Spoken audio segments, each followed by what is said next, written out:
Oi, oi, oi! Seja bem-vindo, seja bem-vinda. Eu sou o Pedro, professor de Física do cursinho alternativo, e essa aula tem como foco a Física do Enem.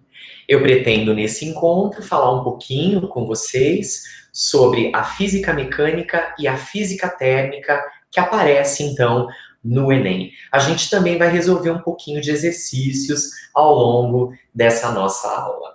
Mas eu gostaria de, no início, contar um pouquinho para vocês como foi a minha experiência no ano passado, quando eu realizei, então, o Enem. Pela quarta vez já na vida, tá? O ano passado eu me inscrevi e fui lá fazer os 2 dias. É novamente uma experiência que está fresca na minha memória e eu acho que ela pode, talvez, contribuir de alguma maneira para você que está aí com bastante expectativas em relação ao Enem desse ano. Bom, a gente sabe que o Enem acontece em 2 finais de semana, né, consecutivos. No primeiro final de semana, os candidatos realizam a prova de linguagens e códigos e redação, e também de ciências humanas, né, e suas tecnologias. Eu me lembro da sensação pós-prova no ano passado, né? Primeiro, uma sensação de cansaço devido a uma carga importante de leitura, né? Essa é, acho que, a principal característica do primeiro dia do Enem, muita leitura mesmo, né? Até que você tire a sua conclusão. Além, né, do trabalho de se compreender a proposta de redação e escrever o seu texto. Mas há tempo de fazer isso tudo no primeiro dia, né? Eu não tive problema com o tempo, não. Cansa sim, né? A prova do primeiro dia, ela é cansativa, mas não é uma luta contra o tempo. Ao contrário do segundo final de semana, o segundo dia do Enem, né? Onde os candidatos realizam a prova de matemática junto com a prova de ciências da natureza, lembrando que dentro das ciências da natureza a gente tem aí a física, a química e a biologia. Mas são 45 questões de matemática, né? 45 questões com cálculos, né? Algumas com uma carga mais pesada de cálculos, outras um pouco mais simples, mas 45 questões, né? Onde dificilmente você não fará algum cálculo para tirar alguma conclusão. E dentro da prova de ciências da natureza, eu acho que a que menos perturba, né, a nós candidatos é a biologia, né? Mas na química e na física a gente volta a fazer cálculos em alguns momentos, e no caso da física, em muitos momentos ao longo da prova, né? Então, a prova do segundo dia, ela é, sim, uma prova bastante pesada e uma luta contra o tempo. Então, acho que cada um, dentro das suas individualidades, pode, então, criar estratégias para os 2 dias e, principalmente, pensando na questão do tempo, estratégias para o segundo dia. Eu não tenho o hábito de, por exemplo, no caso das ciências da natureza, falar, primeiro farei as questões de física, depois farei as questões de química, deixarei por último as de biologia. Eu tenho o hábito, tá, de ir lendo a prova na ordem que as questões estão sendo colocadas e já tirando as minhas conclusões, porque para mim eu sinto que eu desperdiço tempo quando eu tento ficar identificando o que é de cada área do conhecimento, sabe? Então eu vou lendo, já vou tentando tirar as minhas conclusões. Quando eu percebo que a questão está me travando demais, né? A gente sabe quando uma questão é mais difícil, eu já pulo, vou fazer outras coisas, porque é muito importante a gente conseguir lidar bem com o tempo de prova, principalmente no segundo dia. Bom, em relação à física mecânica, eu gosto de destacar que o Enem explora 3 eixos principais da física mecânica, né? Que são movimento, força e energia. Vocês vão perceber até pelos exercícios que eu selecionei para a gente resolver juntos, né? Que claramente a física mecânica, ela trabalha principalmente, tá? Com esses 3 eixos: movimento, força e energia. Não que não possa aparecer uma hidrostática, não que não possa, perdão, aparecer alguma coisa de gravitação, mas basicamente movimento, força e energia. Em relação à física térmica, E principalmente se a gente for analisar a prova do ano passado, que de novo está muito viva, muito fresca na minha memória, o grande assunto, o que ocupou mais espaço da prova foi, com toda certeza, a calorimetria, né? Foram 3 questões de calorimetria. Eu selecionei 2 para fazer junto com vocês daqui a pouquinho. E pode sim aparecer alguma coisinha de termodinâmica, pode sim aparecer alguma coisinha de dilatação térmica, mas o grande assunto no Enem é a calorimetria. Então dá uma boa revisada em calor, tá? Dá uma boa revisada porque pode fazer toda a diferença para você. Bom, dito isso, para abrir esse nosso encontro, eu gostaria de agora resolver algumas questões que ilustrem esses conteúdos, esses temas, né? Esses eixos temáticos que vêm aparecendo aí repetidamente nos últimos anos do Enem. Então, eu vou exibir para vocês na tela agora uma primeira questão que é de calorimetria. Ela é uma questão mais conceitual, uma questão de calor bem bonita, e aí a gente vai tirar a nossa conclusão. Ela diz o seguinte: em 1962, um jingle, uma vinheta musical, né, criado por Heitor Carilho, fez tanto sucesso que extrapolou as fronteiras do rádio e chegou à televisão, ilustrado por um desenho animado. Nele, uma pessoa respondia ao fantasma que batia em sua porta, personificando o frio que não o deixaria entrar, pois não abriria a porta e compraria lãs e cobertores para aquecer sua casa. Apesar de memorável, tal comercial televisivo continha incorreções a respeito dos conceitos físicos relativos à calorimetria. E aí a pergunta é a seguinte: para solucionar essas incorreções, deve-se associar à porta e aos cobertores, respectivamente, as funções de. Então, primeiro, o objetivo da porta de uma residência é não evitar a entrada do frio, né? Não é o frio que entra, é o calor que, saindo do ambiente, vai gerar a sensação de frio. Então, a porta, ela funciona aqui para nós como um isolamento térmico. O objetivo da porta é dificultar ao máximo a saída do calor no ambiente para o ambiente externo onde está frio, né? Assim como o objetivo dos cobertores é, de novo, manter o corpo aquecido, evitando que o calor produzido por esse corpo ele seja transferido para o ambiente. Então, novamente, os cobertores aqui precisam ser entendidos, assim como a porta da residência, como um isolamento térmico. E aí eu gosto também de dizer que a porta e o cobertor, eles não vão aquecer, né? Eles não vão produzir calor. Eles vão manter o ambiente e os corpos aquecidos, o que é um pouquinho diferente aí. Então, aqui para nós, a alternativa correta é a que diz que a porta e os cobertores, na condição de isolantes térmicos, vão minimizar a perda de calor pela casa, no caso da porta, e pelos corpos, no caso dos cobertores. Esse é o gabarito lá da questão bonitinha e simpática, envolvendo aí transferência de calor entre corpos. Com isso, eu estou encerrando essa primeira questão e eu vou para a segunda, que nós vamos resolver no quadro. É uma questão de calor, mas uma questão que exigia boa interpretação e, sobretudo, competência na hora de realizar cálculos importantes. Então, primeiro a gente vai fazer a leitura juntos do enunciado. Vamos lá, na tela para vocês. A próxima questão. Todas as questões aqui se referem à prova amarela, tá? Do segundo dia do ano passado. Então, essa questão que a gente vai fazer agora era a questão 122 da prova amarela do ano passado. Ela diz assim: o objetivo de recipientes isolantes térmicos é minimizar as trocas de calor com o ambiente externo. Acabamos de ver na questão anterior, que era mais conceitual, né? A definição de isolante térmico. É aquele que minimiza, né, a passagem do calor do corpo ou do ambiente para o ambiente externo. Essa troca de calor é isso é importante, proporcional à condutividade térmica K e à área interna das faces do recipiente, bem como a diferença de temperatura entre o ambiente externo e o interior do recipiente, além de ser, agora, inversamente proporcional à espessura das faces.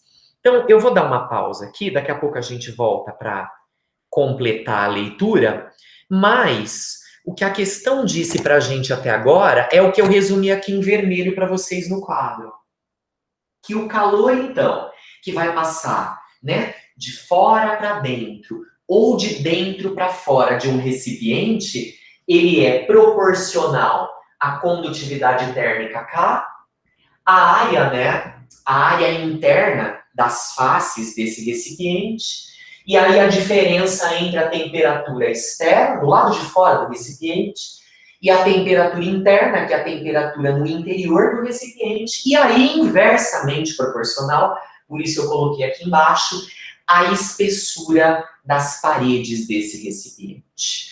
Então a gente vai usar essa fórmula matemática que a gente deveria ser capaz de escrever a partir daquilo que a gente leu no primeiro parágrafo do enunciado. Essa fórmula existe em livros didáticos, mas não tinha que saber ela de cor, porque ela até é grandona, né, assustadora.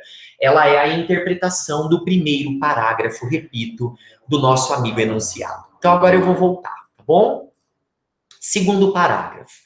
A fim de avaliar a qualidade de dois recipientes, o recipiente A, que é um recipiente de 40 por 40 por 40 centímetros, e outro recipiente B, que é um recipiente de 60 por 40 por 40 centímetros, de faces de mesma espessura, né?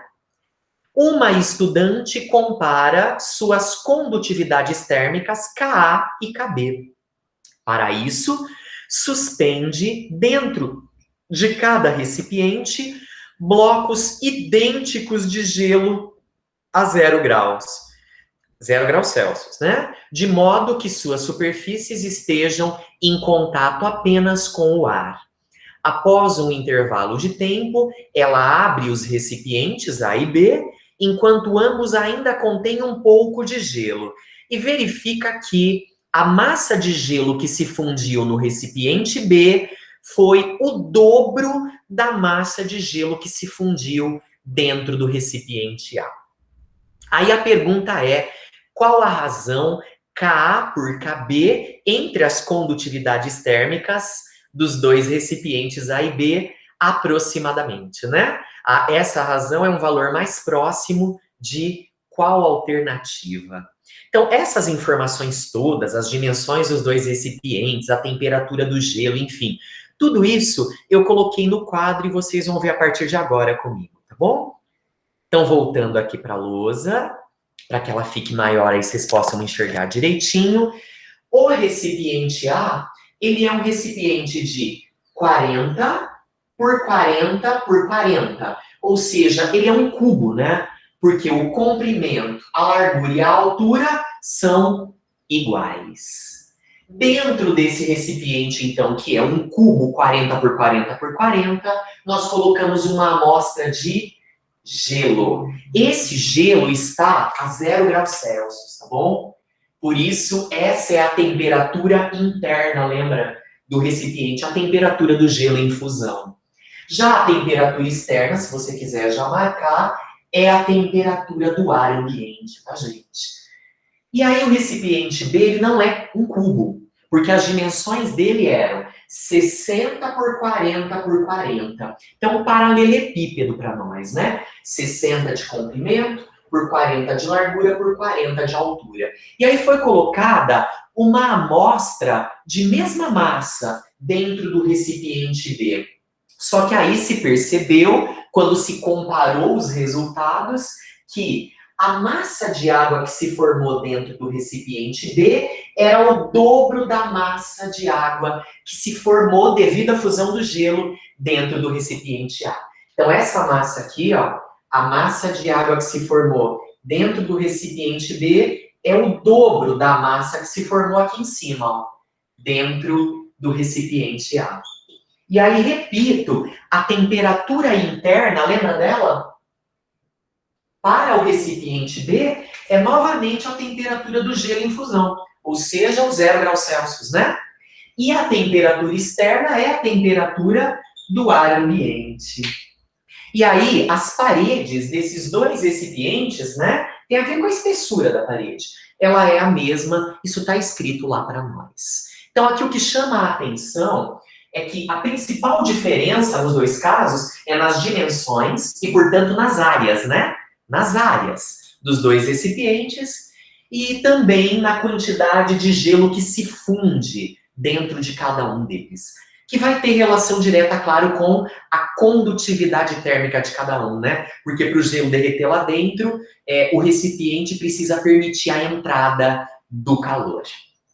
Maravilha! Então eu vou começar mostrando para vocês qual é a área total por onde o calor vai entrar no recipiente A para derreter o gelo e qual é a área total pela qual o calor vai entrar no recipiente B para fazer o gelo ali dentro derreter também, tá bom? Fica assim o cálculo para mim, ó. A área para o recipiente A é igual. Veja, isso é um cubo. 6 faces, né? O cubo tem 6 faces idênticas. E as faces são todas 40 por 40. Então, a área total, por onde o calor entra dentro do recipiente A, que é a soma das áreas das 6 faces desse cubo, é pra gente 6 vezes o 40 por 40, né? Que é a dimensão, o que são as medidas de cada face do cubo. Fazendo 40 vezes 40 dá 1.600, 1.600 vezes 6, a área total por onde entra o calor no recipiente A seria de 9.600 centímetros quadrados. O que você vai perceber é que no caso do recipiente B, como ele é 60 por 40 por 40, ele é maior do que o outro, a área por onde o calor vai entrar, para poder fundir o gelo, ela é uma área maior. É isso que eu vou te mostrar agora. Então eu vou começar aqui, ó, calculando junto com vocês a área total por onde entra o calor no recipiente B. Cuidado, no caso desse paralelepípedo, ele só tem duas faces 40 por 40. Quem são as faces 40 por 40 dele? São a de cá, ó, a direita, né, ó, 40 por 40, e a de cá, ó, ela tá oculta, ela tá escondidinha, mas a direita e a esquerda nós temos faces 40 por 40. Então já vou colocar para vocês que são duas faces de 40 por 40. Só que esse paralelepípedo, ele tem 4 faces de 60 por 40, que eu vou te mostrar agora quais são. Veja, a primeira face 60 por 40 é a de frente aqui para nós, ó. 60 por 40 de altura. A de trás também é, né? 60 por 40. Assim como a superior e a inferior também são faces de 60 por 40. Então eu vou somar isso agora com 4 faces de 60 por 40. Aqui em cima fica 1.600 vezes 2, 3.200. E aqui embaixo fica 60 vezes 40, 2.400. 2.400 vezes 4 vai dar, eu tinha anotado aqui, 9.600. E aí, quando você somar as faces 40 por 40 com as 4 faces, né, 60 por 40, a área total por onde entra o calor aqui no recipiente B é 9.600 mais 3.200, isso dá 12.800 centímetros quadrados. Então veja que a superfície por onde entra calor ela é maior no caso do recipiente B do que no caso do recipiente A. É por isso que derreteu mais gelo no recipiente B do que no recipiente A. As outras condições todas são idênticas para as duas situações. A principal diferença mesmo é na área total por onde o calor deve passar até chegar no gelo e fundir. Beleza? Então agora, eu vou escrever para vocês aqui, ó, que o calor que funde o gelo dentro do recipiente B é o dobro da quantidade de calor que funde gelo no recipiente A. E por que eu vou escrever isso? Que QB é o dobro de QA? Pela quantidade de gelo que fundiu aqui dentro, né? Se a massa de gelo que derrete dentro do recipiente B é o dobro da massa fundida nas mesmas condições dentro do recipiente A, é porque o calor que entrou no interior desse recipiente é o dobro da quantidade de calor que entrou no recipiente A anterior. Por isso, essa igualdade. E aí, eu vou trocar o QB por KA, diferença entre as duas temperaturas, externa e interna, pela espessura, que está aqui, ó. Eu só chamei, né, para facilitar um pouco a vida, essa diferença de temperatura de ΔT. E aí, duas vezes o calor que entrou no recipiente A, que a gente calcula de novo com esse Ka vezes o ΔT da diferença entre a temperatura fora e dentro do recipiente, pela espessura das paredes desse recipiente. Maravilha? Então, agora eu vou começar cortando aquilo que é igual nas duas situações. A espessura é a mesma, tá? Por isso eu cortei dos dois lados da igualdade. Estava escrito isso lá no enunciado, que eram paredes de espessuras iguais. Outra coisa que eu vou cortar porque é igual nas duas situações é o ΔT. Por quê? Porque aqui a diferença de temperatura externa e interna é a temperatura do ar de fora menos o zero do gelo dentro, e aqui idem, ó. É a mesma diferença de temperatura. E aí vocês vão ver que o que sobra, o que resta, é isso aqui, ó. KB vezes a área de entrada, vamos pensar assim, a área de entrada de calor no recipiente B igual duas vezes Ka vezes a área de troca, né, que é a área por onde entra o calor no recipiente A. O que eu vou fazer agora? Eu vou trocar as áreas, né, pelos valores que eu havia encontrado. Então aqui vai ficar KB vezes a área total, né, por onde o calor passa até chegar no gelo. No caso do recipiente B, é 12.800. Esse 2, repito, é porque o calor que entrou no recipiente B era o dobro, tá? Do calor que entrou no recipiente A. Então, estou repetindo esse 2 sempre. Ka vezes a área por onde o calor entra no recipiente A, é essa aqui de cima, ó, 9.600.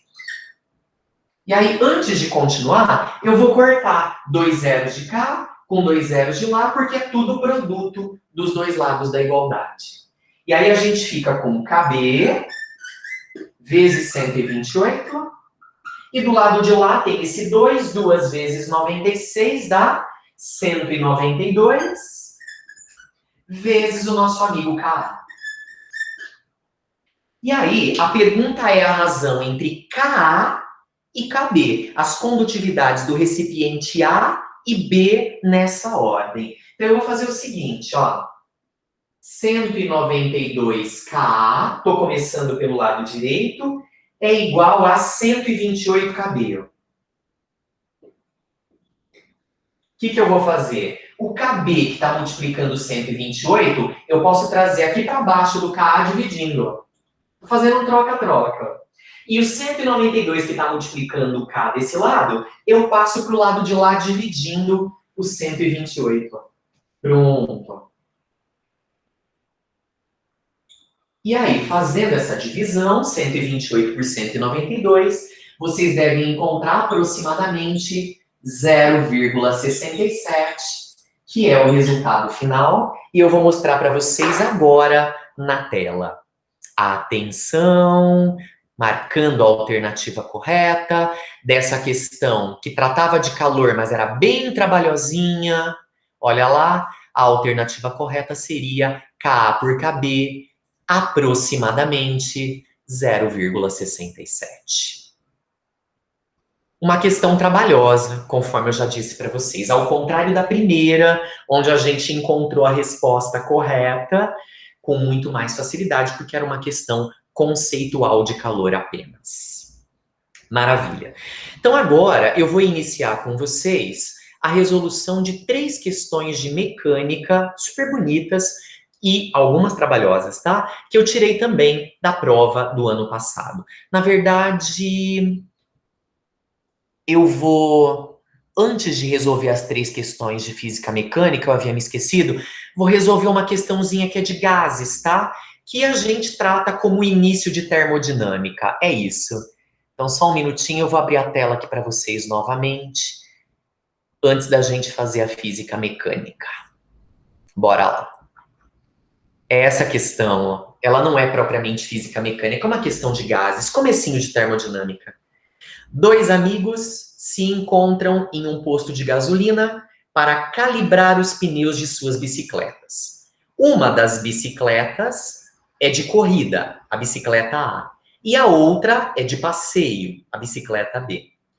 Os pneus de ambas têm as mesmas características, exceto que a largura dos pneus de A é menor do que a largura dos pneus de B. Então, elas só diferem na largura. A de A é menor do que a de B. Ao calibrarem os pneus das bicicletas A e B, respectivamente, com pressões de calibração PA e PB, os amigos observam que o pneu da bicicleta A deforma sob mesmos esforços. Olha lá, vou destacar. Deforma muito menos do que o pneu da bicicleta B. Então, quando ele apertou o pneu da bicicleta A, esse pneu deformou muito menos do que, sob o mesmo esforço, o que deformou o pneu da bicicleta B. Pode-se considerar ainda que as massas de ar comprimido no pneu da bicicleta A, MA, e no pneu da bicicleta B, MB, são diretamente proporcionais aos seus volumes. Então, as massas de ar comprimido, que você colocou dentro de cada pneu quando você os encheu, é diretamente proporcional aos volumes dos pneus. E aí, comparando as pressões e as massas, né, de ar comprimido nos pneus das duas bicicletas, temos que as relações corretas são aquelas que configuram qual alternativa. Então, maravilha. Eu comecei aqui, então, colocando para vocês uma imagem de um pneu, porque um pneu tem várias características, né? Por exemplo, ele tem um diâmetro interno, ele tem uma altura, ele também tem uma largura. E aqui o enunciado ele enfatiza para nós que os 2 pneus das duas bicicletas, eles só diferem nessa característica, ó, a largura, né? Que vai interferir no volume, hein? No volume interno de cada pneu. Claro, a largura vai interferir. Então tá aqui, gente, ó, na tela para vocês. O pneu A, ele vai ter uma largura menor, ele é um pneu mais estreito. Mais estreito, vamos pensar assim. E o pneu B, ele é um pneu mais largo. Bom, a primeira coisa que eu já consigo perceber, depois de imaginar um pneu A mais estreito e um pneu B mais largo, é que o volume do pneu A, o volume interno, eu estou falando, é menor do que o volume interno do pneu B, que é mais largo. E aí vocês lembram que as massas eram diretamente proporcionais aos volumes. Logo, se o volume interno do pneu A é menor do que o volume do pneu B, a massa de ar comprimido em A vai ser menor também do que a massa de ar comprimido dentro do pneu B. Essa é a primeira conclusão. MA menor que MB. Agora, a gente leu que quando ele apertou o pneu A deformou muito menos do que o pneu B. Deixa eu pegar alguma coisa aqui que nos ajude. Então, seria mais ou menos isso aqui, ó, para você compreender melhor o que ele está dizendo. Imagina que isso aqui é um pneu que eu acabei de encher. Então, eu vim aqui e fiz um esforço, uma força, né? E aí, no caso do pneu A, ele deformou muito menos do que o B. Porque no caso do B teria acontecido isso, ó, se deformou mais. Ó. Veja, se ao apertar o pneu A, ele deformou muito menos do que o outro, é porque a pressão interna do ar ali dentro era maior, né? Quanto maior for a pressão interna, menos o pneu vai deformar quando você exercer uma força sobre ele. Então é disso insisto, que trata essa questão que é tão bonita, gente.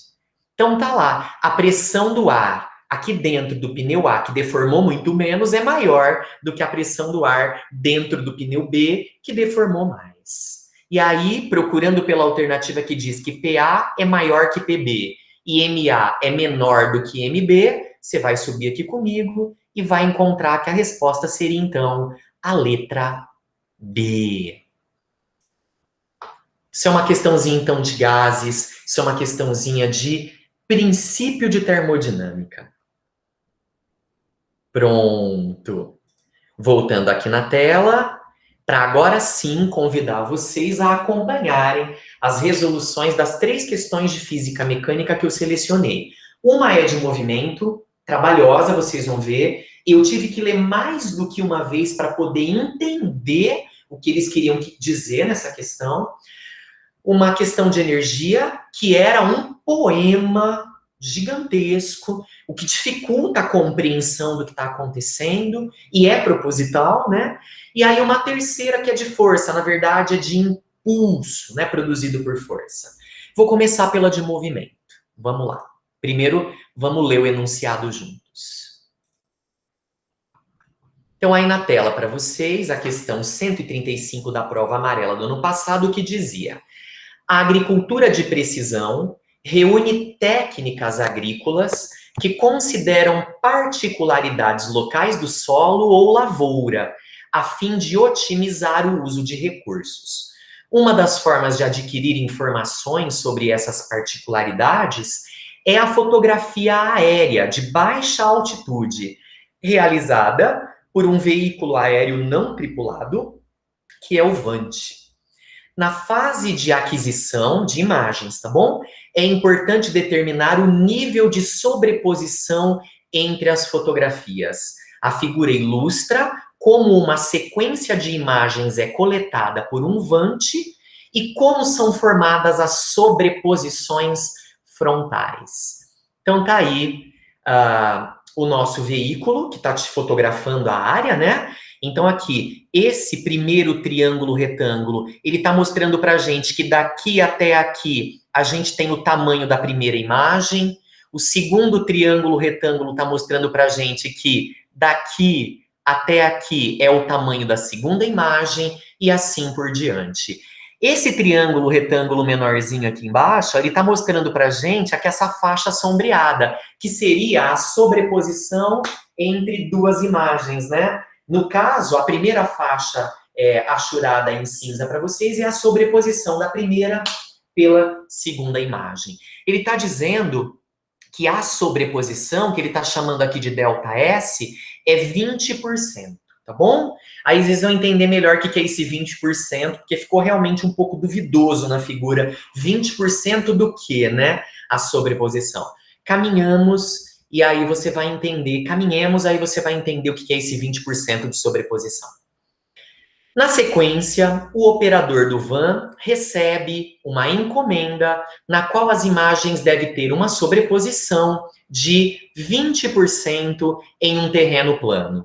Para realizar a aquisição das imagens, ele seleciona uma altitude H fixa de voo de 1.000 metros.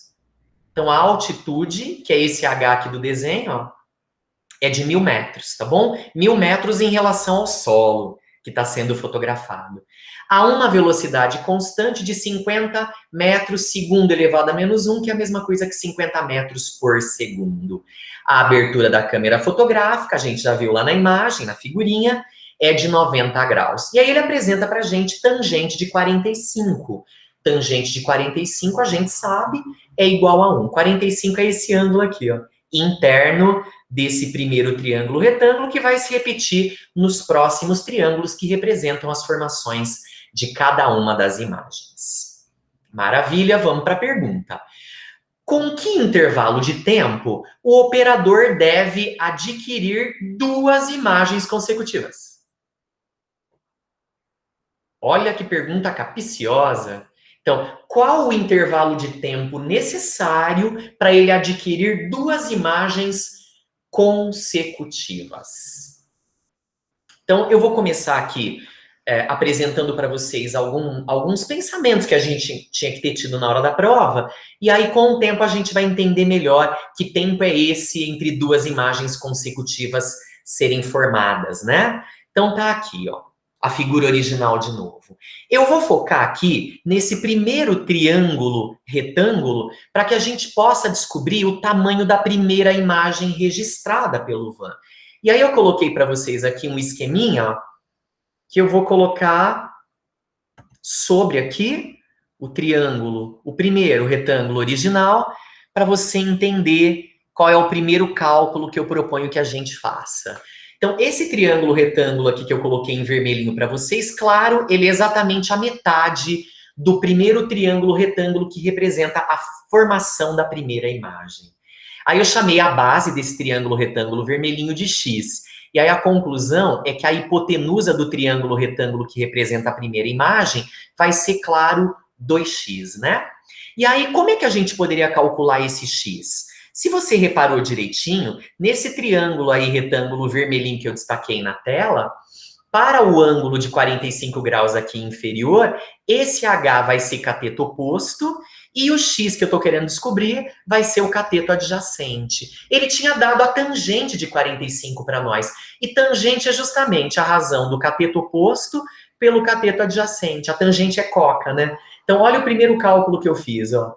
Usando a tangente de 45, que é H por X, eu troquei a tangente por 1, porque ele forneceu esse valor, e a altura por 1000, que também foi fornecida, e descobri, multiplicando em cruz, claro, que o x é 1000. Então, daqui até aqui, o x, nosso amigo, vale 1000. Então, a gente acabou de descobrir que daqui até aqui, ó, que é o tamanho total da primeira imagem, tá? É 2x. Ou seja, o tamanho da primeira imagem que foi registrada aí pelo veículo é de 2.000 metros. Agora que a gente sabe o tamanho da primeira imagem, 2.000 metros, porque é 2 vezes o x, dá para a gente calcular o tamanho da sobreposição entre uma imagem, a primeira, por exemplo, e a próxima, né? Que seria a imagem 2 do desenho. Ele fala de uma sobreposição de 20%. Na verdade, é 20% do tamanho da primeira imagem que foi gerada. Então, tá aqui agora para vocês o cálculo do ΔS. Então, eu calculei o ΔS aplicando 20% sobre o tamanho da primeira imagem gerada, que é 2x. Então, aqui, para facilitar a nossa vida, eu escrevi na sequência o 20% como sendo 0,2, né? 0,2 é o 20 por 100 ali. E o 2x, já que o x era 1000, lembra? 2000 no final das contas. Então, fazendo 20% do tamanho da imagem, que é 2.000 metros, esse ΔS, que é a sobreposição de uma imagem pela outra, seria de 400 metros. Beleza? Só que agora, para mim, vem a parte mais importante do exercício, né? A gente tem que entender qual é a distância que o veículo lá que está sobrevoando a área tem que percorrer entre ele produzir uma imagem e iniciar a produção da próxima imagem consecutiva. É aí, para mim, que está a dificuldade do exercício. Então, eu gostaria que vocês viessem aqui no esqueminha para a gente entender isso melhor. Veja, aqui, ó, do lado esquerdo desse primeiro triângulo retângulo que apareceu aí na figura original, é o momento em que ele começou a registrar a primeira imagem. Agora, esse esqueminha de baixo está dizendo o seguinte, ó, até aqui, ó, ele está registrando ainda a primeira imagem. Agora, quando ele chega aqui, ó, quando ele inicia a primeira sobreposição, ele, mesmo não tendo terminado de captar a primeira imagem, já começou a fazer o registro da segunda. É isso que é sobreposição, né? Então, aqui, ó, ele já está gerando a segunda imagem. Então, o tempo entre produzir duas imagens consecutivas é o tempo para que esse veículo percorra essa distância aqui, ó. Daqui, onde ele começou a produzir a primeira imagem, repito, até aqui o início da sobreposição, que é o momento em que ele já começou a produzir a próxima imagem, que aí é a imagem 2 do esqueminha. Ou seja, a gente vai precisar dessa distância aqui, ó. É essa distância que vai permitir que a gente calcule o tempo entre uma imagem e a outra imagem consecutiva. Beleza? Então tá aqui para vocês na tela, eu escrevi um textinho observando que entre o instante em que a primeira imagem começa a ser feita e o instante em que a segunda imagem começa a ser feita, o Van percorreu aquela distância adesão. Vou repetir, ele começou a produzir a primeira aqui. Quando o Van chega aqui, ele já começou a produzir a segunda imagem, né? É isso que a sobreposição quer dizer para nós. Portanto, precisamos desse D. Vocês conseguem entender quem é esse D, né, que eu estou precisando? Ele é daqui até aqui, ou seja, é o 2x menos essa faixinha sombreada, que é a sobreposição, o ΔS. Então tá aqui, ó, para nós na tela, que a distância percorrida pelo Van entre a captação de duas imagens consecutivas é 2x, o tamanho da imagem, menos o tamanho da sobreposição. E aí, substituí o x por 1000, então ficou 2000 menos o ΔS, que era os 20%, né? Que tinha dado 400. E aí a distância D, que eu vou considerar no cálculo do tempo, ela é 1.600 metros. E aí eu coloquei para vocês a seguinte observação. Como a velocidade do veículo aéreo, o Van, né, é de 50 metros por segundo, eu vou usar essa velocidade em ΔS por ΔT. E o ΔS, cuidado, não é o tamanho da sobreposição, hein? O ΔS é essa distância daqui até aqui, entre o momento em que ele começou a produzir a primeira e começou a produzir a segunda imagem consecutiva. Então tá lá, substituição de valores, velocidade 50, o ΔS é 1.600 por ΔT. E aí, finalizando, eu multiplico isso em cruz e isolo o ΔT. O ΔT vai ser 1.600 por 50 e essa continha vai dar 32 segundos. Então, subindo, para a gente marcar a alternativa correta, a resposta seria a letra B. Vou enfatizar. Eu tive que ler e reler, tomando muito cuidado com cada palavra que estava no texto, para poder entender o que ele queria dizer com o intervalo de tempo entre duas imagens consecutivas. E o que era essa sobreposição que ele falou tanto no enunciado. Eu acho que a questão podia ter sido mais clara do que ela foi, tá bom? Eu realmente tive que me esforçar para entender o que a questão queria dizer. Eu gastei mais tempo que eu gastaria em condições normais para chegar na resposta, tá? Então, para mim, não foi uma questão simples. Não foi. Ela era de uma interpretação bastante sofisticada e que tomava tempo lá na hora da prova. Beleza? A próxima questão tinha um enunciado enorme, assustador, na verdade, o tamanho do enunciado, mas depois a conclusão que a gente vai tirar acaba sendo simples. Então, na tela para vocês, uma questão de energia da prova do ano passado. Todo ano tem questão de energia, tá? Acho importante frisar isso. Tá lá, questão 97 da prova amarela. Numa feira de ciências, um estudante utilizará o disco de Maxwell, que é um ioiô, tá bom?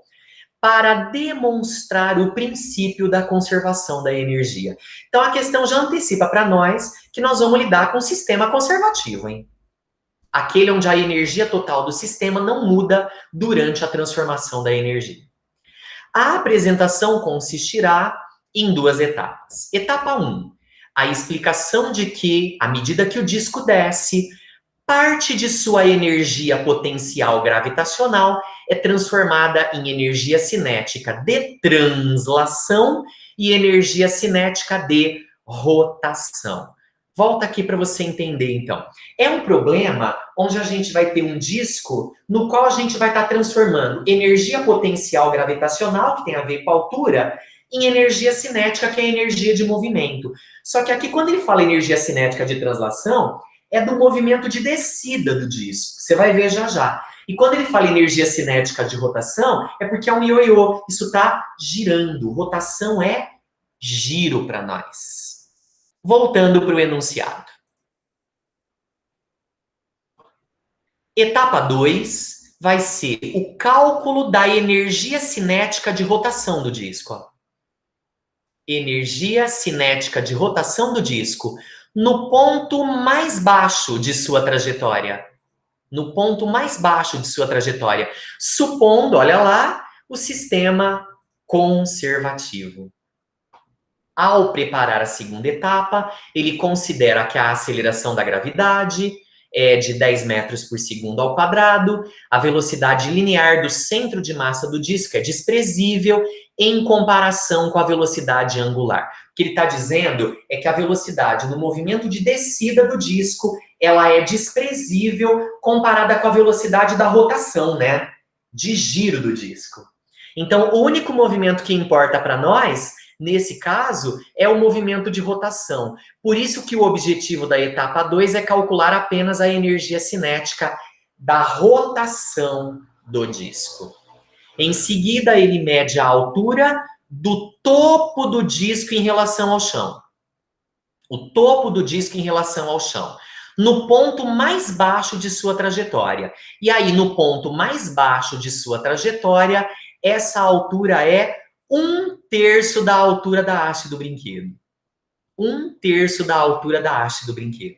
E não acabou, olha que enunciado gigante. As especificações de tamanho do brinquedo, isto é, comprimento C, largura L e altura A, assim como da massa de seu disco de metal, foram encontradas pelo estudante no recorte de manual ilustrado a seguir. Então tem uma figurinha mostrando o ioiô, o disco de Maxwell, já no ponto mais baixo, né? E aí reparem que a altura inicial, desde lá de cima, porque o ioiô foi solto aqui de cima, até lá embaixo é H. Se daqui até aqui é 2/3 de H, de fato, quando o ioiô está no ponto mais baixo, o topo do ioiô vai estar a 1/3 do chão, né? Se daqui até aqui são 2/3, do topo até o chão é de fato aquele 1/3 da altura da haste, né? Daqui até aqui, repito, vai ser 1/3 dessa altura total da haste. Aqui, a caixinha com os dados, né? Comprimento, largura e altura da haste. Lembrando que a altura é esse H do desenho, tá? Nós vamos usar em algum momento essa informação, essa altura de 410 milímetros.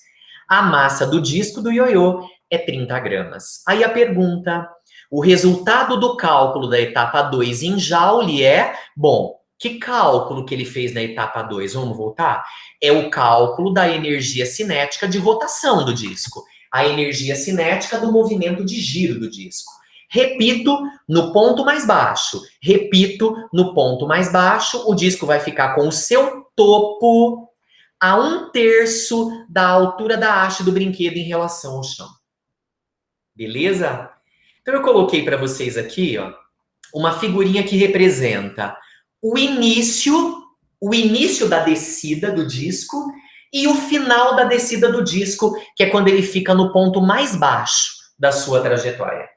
Então tá aqui, que quando o topo do ioiô tá tocando aqui essa barra da haste, a altura, né, desde o topo do ioiô até a linha do chão é H. Isso é o início. No final, que é quando o disco ioiô fica no ponto mais baixo da sua trajetória, ele está a uma altura, o topo em relação ao chão, que é aquela de 1/3 da altura da haste, que eu vou colocar aqui para vocês na figura. Ó. Eu deixei pronto para a gente economizar um tempinho. Essa tá a altura do topo do ioiô até o chão, que é a altura que a gente vai usar para calcular energia potencial gravitacional. Beleza? E aí, ele está dizendo para a gente que o sistema é conservativo. E isso quer dizer o quê, para bom entendedor? Que a energia mecânica total do sistema, no final da descida do ioiô, que é a figura da direita, é igual à energia mecânica total do sistema no início da descida do ioiô, que é a figura à esquerda na tela. E aí eu estou destacando para vocês o seguinte, no final, que é a figura do lado aqui direito da tela, o ioiô tem tanto energia cinética, porque ele está girando. E é essa energia que a gente quer calcular, a energia cinética do movimento de rotação do ioiô. Quanto energia potencial gravitacional, porque a altura dele em relação ao chão é aquele 1/3 da altura H da haste do brinquedo. Agora, no início, que é o lado esquerdo aqui da figura para vocês, o ioiô só tem energia potencial gravitacional, que é a energia que a gente calcula com essa altura total da haste, o H. Então, eu vou destampar para vocês aqui, ó, o que é a energia total no final e o que é a energia total no início. Tá lá, ó. Aqui no fim eu tenho cinética e potencial gravitacional por causa dessa altura, o 1/3 da altura da haste. Ó. Tá aqui, ó. Cinética mais potencial gravitacional no fim. E no início, que é o lado esquerdo da figura, a gente só tem energia devido à altura, energia potencial. Tá aqui, ó, o lado direito. Beleza? Então, eu vou destampar para vocês mais um pouquinho. Eu repeti a energia cinética, porque ele quer que a gente calcule a energia cinética desse giro do disco. E aí eu troquei energia potencial gravitacional aqui no fim, ó, por mgh. E o H é 1/3 da altura da haste, que é a altura do topo do disco até o chão, nessa figura que representa o final da descida do disco. Do lado direito aqui da igualdade de energias, onde está a energia potencial gravitacional no início da descida do ioiô, eu coloquei mgh e a altura no início, lembra, é a altura total dessa haste mesmo, tá bom? Maravilha. O que eu vou fazer na sequência? Isolar a energia cinética. Então, eu passei esse termo, o mgh, h sobre 3, negativo para o lado de lá. Tá aqui, ó. mgh menos aquele mgh sobre 3. Fazendo aí essa diferença, coloca o mg em evidência para facilitar a vida. Colocando mg em evidência, fica mgh menos h sobre 3. E aí, todos nós sabemos que h menos 1/3 de h vai dar ali dentro 2/3 de h. Pronto. Então, o que eu preciso para calcular a energia cinética do ioiô do disco aqui, ó, quando ele está no ponto mais baixo da sua trajetória? A gente precisa da massa do disco, a gente precisa do G e a gente precisa do H, que é a altura da haste do brinquedo, tá? Porque a gente vai ter que fazer 2/3 desse H no final das contas. Então, aqui em cima, eu estou colocando para vocês os dados que eu vou utilizar, tá bom? Então, a massa foi dada aqui, ó, a massa do disco. 30 gramas. E claro que eu vou ter que passar para quilo, porque grama não é sistema internacional. Então, eu dividi esses 30 gramas por 1.000, tá, gente? É assim que passa para quilo. 1 quilo é 1.000 gramas, né? Era só ter dividido aqui embaixo por 1.000. Dividindo por 1.000 e escrevendo em potência de 10, vai dar 3 vezes 10 a menos 2 quilos a massa do disquinho. Agora, a altura H que a gente precisa aqui no 2/3 de H, ela está indicada aqui nessa caixinha de novo, ó. Comprimento, largura, altura é o A. Então, a terceira medida aqui, a altura, é 410 milímetros, tá aqui, ó. O H, a altura, é o A da caixinha, 410 milímetros. Aí vocês lembram, né? Metro, decímetro, centímetro, milímetro. Para sair do milímetro e chegar no metro, a gente vai dar 3 pulos para a esquerda. Então, a gente vai dividir o que está em milímetro por 10 3 vezes. Na primeira divisão, o 410 vai virar 41. Na segunda divisão por 10 vai virar 4,1. E na terceira vez que eu dividir por 10 vai virar 0,41. Então, eu já deixei para vocês aqui que a altura é 0,41 metro. E aí, eu substituí. Substituí aqui, na energia cinética, que era mg 2/3 de H, esses dados. Então, tá lá a massa, que é o 3 vezes 10 a menos 2 quilos, o G, que é 10, e aí 2/3 do H em metro, que deu 0,41. Eu acabei percebendo que tinha 3 em cima, é tudo multiplicação, reparem, e tinha 3 aqui embaixo. Então, eu cortei, ó, o 3 de cima com o 3 de baixo aqui, ó. E aí, o que sobrou? Dá uma olhada você mesmo. Cortando o 3 de cima com o de baixo, sobrou esse 10 a menos 2, tá aqui. Esse 10, tá aqui. E já fiz 2 vezes 0,41, que dá 0,82. E aí, quem é o resultado final? O resultado final ficou assim para mim, ó. 0,82 aqui no fim, vezes esse 10, dá 8,2. E aí a potência de 10 vai ser o 10 a menos 2 do início. Tá aqui, ó. Essa é a energia cinética da rotação do disco de Maxwell, do ioiô, na verdade. É 8,2 10 a menos 2 joules. Subindo, procurando a alternativa correta, seria essa a resposta. A letra B. Novamente, uma questão com enunciado muito grande, cansativo ler, precisa realmente perder um tempo aí para entender tudo isso que está escrito. E mais do que isso, dentro de tudo que foi dado aí para nós, como resolver o problema. Aí destacaria para vocês que é sempre muito importante saber o que é o início e o que é o final do processo de transformação de energia. No início eu só tinha energia potencial gravitacional no ioiô, e no final eu vou ter a cinética da rotação e a gravitacional que ainda restou com aquela altura h sobre 3. No mais é cálculo, gente. No mais é transformar unidades quando as unidades não estão no sistema internacional. Beleza? É isso. Deixa eu interromper aqui um pouquinho a transmissão, para vocês poderem me olhar mais um pouquinho.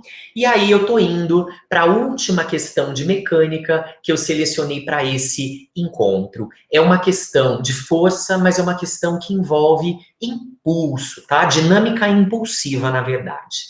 Bora! Vou apresentar ela na tela agora para vocês. Maravilha. Foi a questão 107, tá? Da prova amarela do ano passado. Em qualquer obra de construção civil, é fundamental a utilização de equipamentos de proteção individual, tal como capacetes. Por exemplo, a queda livre de um tijolo de massa 2,5 quilos, de uma altura de 5 metros, cujo impacto contra um capacete pode durar até meio segundo. Cuidado, meio segundo não é o tempo de queda do tijolo. Meio segundo é a duração do impacto. É a duração da colisão, esse tempo. Resulta em uma força impulsiva média maior do que o peso do tijolo. Então, o impacto ali vai ser de uma força maior do que o próprio peso do tijolo devido a essa queda livre que aconteceu antes do impacto. Suponha que a aceleração gravitacional seja 10 metros por segundo ao quadrado e que o efeito da resistência do ar seja desprezível, até porque se não fosse, não seria uma queda livre. A pergunta é, a força impulsiva média, vou destacar, a força impulsiva média gerada pelo impacto, tá bom? Do tijolo com o capacete. Essa força equivale ao peso de quantos tijolos iguais? Então, é mais do que calcular a força lá no impacto do tijolo com o capacete. Ela equivale ao peso de quantos tijolos iguais a esse que colidiu com o capacete. São 2, 5, 10, 20 ou 50 tijolos. O valor, né, da força impulsiva média. Beleza.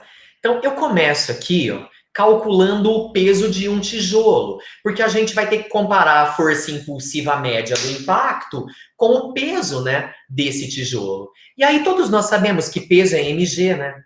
Então, a primeira etapa do exercício era muito tranquila. A massa do tijolo tá lá 2,5 kg, o G é 10, fazendo 2,5 vezes 10, que é o mg, claro que o peso de um tijolo é 25 newtons. Acho que todo mundo chegou aí. Tenho certeza que sim. Agora, na sequência, olha o que eu fui fazer. Eu fui calcular a velocidade do tijolo imediatamente antes da colisão com o capacete. Porque depois da colisão, o tijolo vai parar. Inclusive, é uma ressalva que eu faço. O enunciado da questão não nos dá outra possibilidade que não seja, depois do impacto do tijolo com o capacete, o tijolo para. Se o tijolo não parasse, a gente precisaria da velocidade final do tijolo que não foi fornecida. Isso nos obriga a acreditar que depois do impacto, o tijolo vai parar justamente por causa da força trocada por ele com o capacete no impacto. Então, eu quero a velocidade do tijolo imediatamente antes dele bater no capacete. Então, eu estou usando aqui, para aquela queda do tijolo, a equação de Torricelli. Por quê? Porque eu não sei o tempo da queda livre. Cuidado, esse tempo que foi dado é o tempo de duração do impacto que faz o tijolo parar, não é o tempo da queda. Então tá lá, vovó e vovô deram duas atrás do sofá. A aceleração da queda livre é o g e o ΔS na queda livre é a altura de queda. Aí eu substituí os valores que foram fornecidos. Então vamos lá, substituindo a velocidade do tijolo antes dele colidir com o capacete é o que eu estou procurando.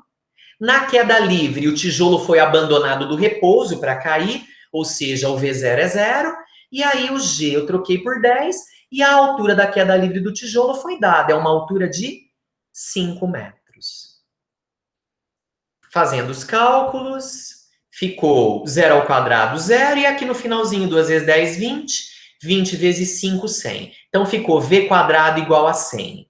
Como é que a gente elimina o quadrado de cima do V? É colocando raiz quadrada no 100, ou seja, a velocidade antes do impacto é 10 metros por segundo, que é o que está nessa figurinha aqui, ó. A velocidade VI do tijolo, imediatamente antes dele colidir com o capacete, é de 10 metros por segundo. E aí a velocidade final do tijolo vai ser 0, porque aqui a única possibilidade é considerar que o capacete vai fazer o tijolo parar. Se não fosse isso, eu precisaria da velocidade final que não foi fornecida. Maravilha, né, gente? Então agora eu vou usar o teorema do impulso para calcular o impulso que a força média aí está dando no tijolo no momento do impacto. E aí o teorema do impulso é aquele que dizia que impulso é igual a ΔQ. E aí, como ΔQ é QF menos QI, e QF e QI são MVF menos MVI, eu já coloquei para vocês aqui o teorema prontinho para fazer o cálculo do impulso, que é o AIM ΔV. Esse impulso igual a M vezes ΔV vem lá do MVF menos MVI, que é o QF menos QI. Substituindo os dados, vejam só, eu coloquei a massa do tijolo, que é 2,5 kg, e aí o ΔV é a velocidade final do tijolo, 0, porque ele vai parar com o impacto, menos a velocidade que ele tinha imediatamente antes da colisão com o capacete, que era 10. Eu calculei através da queda livre, né?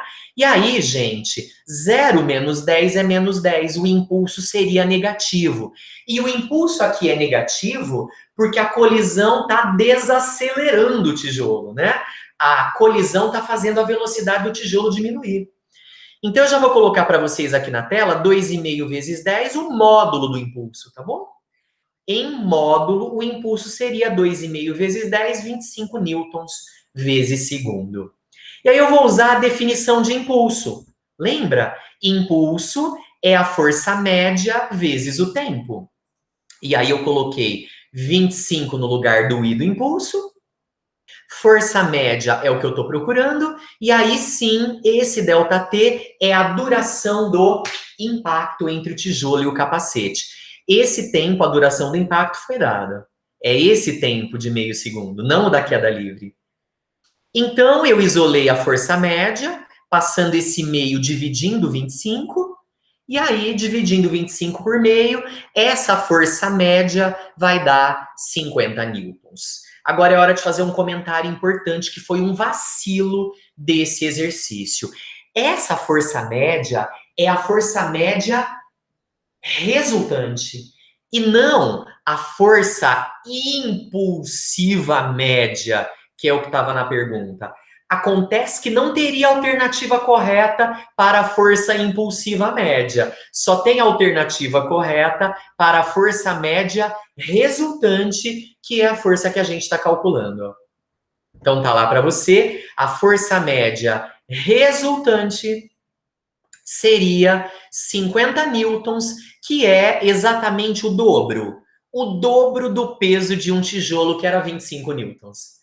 Então, se a força média resultante equivale ao peso de 2 tijolos, porque esse resultado é o dobro disso, a alternativa correta seria a alternativa A. Ok? Repito, há um vacilo aqui importante na pergunta, tá? A força impulsiva média não é o que a gente calculou aqui no final das contas, que é a força média resultante. Mas não haveria resposta para a força impulsiva média. Ou seja, o Enem perguntou de uma maneira completamente equivocada qual era a força média resultante, que é o que devia estar aqui, ó. Poderia ter até entrado com recurso, tá? Para solicitar o cancelamento da questão. Porque houve um vacilo importante na hora da pergunta. O que está no gabarito é a força média resultante, que é o que a gente calculou. Beleza? Com isso, eu estou encerrando a resolução dos exercícios de física mecânica, que juntamente com aquelas duas primeiras questões de calor, encerram essa etapa da gente olhar de novo, né, para algumas questões da prova do ano passado e entender essa trabalheira que eu falei, que é uma trabalheira comum no segundo dia do Enem. Precisa estar preparado, tá, para essa corrida contra o tempo. Vai fazendo tudo o que dá para fazer, tá bom? Vai deixando as questões que você já percebe na primeira lida, que vão consumir mais tempo e que são mais difíceis, de fato, para o final. Havendo tempo, você volta e faz essas mais longas, mais difíceis, mais exigentes do ponto de vista de cálculos. Procura fazer todas aquelas que forem mais simples, tá bom? É importante até para a pontuação das mais difíceis que você tenha feito as mais fáceis. A TRI acaba percebendo isso. Quem fez as mais fáceis até chegar nas mais difíceis, e isso tem impacto na nota final. Aqui eu desejo a todos vocês que farão o Enem desse ano, primeiro, muito cuidado, gente. Uso de máscara, não ficar aglomerado nos locais de prova na entrada. Chega assim de forma que você já possa acessar o local de prova. Assim que for permitido, você entrar na sala, nesse meio tempo, ficar distante das outras pessoas. A gente está vivendo ainda essa pandemia, é preciso que a gente se cuide, tá bom? E aí, a hora que você tiver com a prova na mão, faça o seu melhor, tá bom? Acredite que sendo inteligente na hora no sentido de não ficar perdendo tempo com questão que está tomando tempo demais da tua vida, você vai conseguir multiplicar os seus acertos no final. Eu desejo uma excelente prova, um excelente Enem para vocês nesse ano tão maluco de 2020. Grande abraço, até breve. Tchau, tchau.